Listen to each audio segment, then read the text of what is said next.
അടുത്തതായിട്ട് നമ്മൾ ഇനി പഠിക്കാൻ പോകുന്ന പത്രമാണ് സമദർശി. ഇത് പ്രസിദ്ധീകരണം ആരംഭിച്ച വർഷം 1918 തിരുവനന്തപുരത്ത് നിന്നാണ് സമദർശി എന്ന പത്രം ആരംഭിച്ചത്.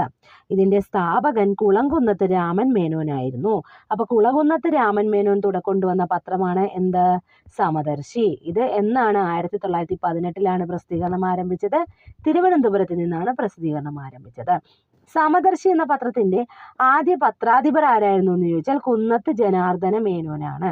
അപ്പോൾ കുന്നത്ത് ജനാർദ്ദന മേനോനാണ് എന്ത്? സമദർശി എന്ന പത്രത്തിന്റെ ആദ്യ പത്രാധിപർ.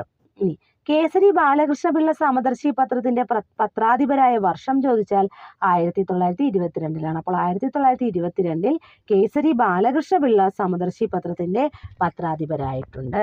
ഇനി വൈക്കം സത്യാഗ്രഹത്തിന് പൂർണ്ണ പിന്തുണ നൽകിയ പത്രം ഏതാണെന്ന് ചോദിച്ചാൽ സമദർശി. അപ്പൊ സമദർശി പത്രത്തിന്റെ